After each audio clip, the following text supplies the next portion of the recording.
على خاصور تحطي دسكته يتلوى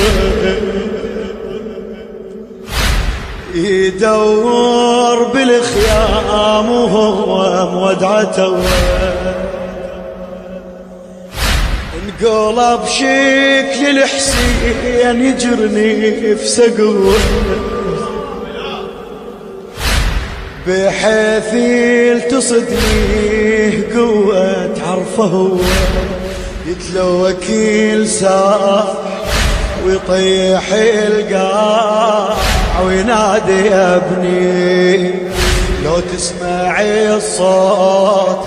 الحقني لا موت كونك تحبني ويصيح ابني ذبني تعبنا انا وابني